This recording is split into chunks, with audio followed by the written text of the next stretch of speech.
স্বরাষ্ট্র উপদেষ্টা কৃষি উপদেষ্টা সেজে যাচ্ছেন আর কি। ঠিক আছে, প্রশ্ন করলে বলেন পেঁয়াজের দাম এত বেড়ে গেল কেন, প্রশ্ন করেন আলুর দাম নিয়ে চিন্তিত, পেঁয়াজের দাম নিয়ে চিন্তিত, কৃষি নিয়ে তিনি চিন্তিত হয়ে যাচ্ছেন।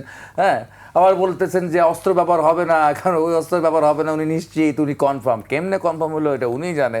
হ্যাঁ, তো এরকম আধ্যাত্মিক কথাবার্তা উনি বলতেছেন।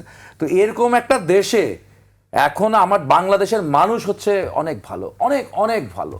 এটা 5ই আগস্টের পর দেখা গেছিল, যখন পুলিশ ছিল না, তারপর এই দেশে অনেক ঘটনা ঘটেছে, অনেক রকম হচ্ছে গিয়ে অসুস্থ ঘটনা ঘটেছে, যেটা হচ্ছে গিয়ে গণ অভ্যুত্থানের স্পিরিটটাকেই হচ্ছে প্রশ্নবিদ্ধ করে ফেলছে। কিন্তু তারপরেও এটা পৃথিবীর আরও অন্য দেশে হইলে, উন্নত দেশগুলোতে যদি এমন হতো যে 7 দিন পুলিশ থাকবে না, তো আমার তো মনে হয় কোনো ব্যাংক আস্ত থাকতো না, সব ব্যাংক লুট হয়ে যেত। তো সেই সাপেক্ষে আমার বাংলাদেশের মানুষ অনেক ভালো।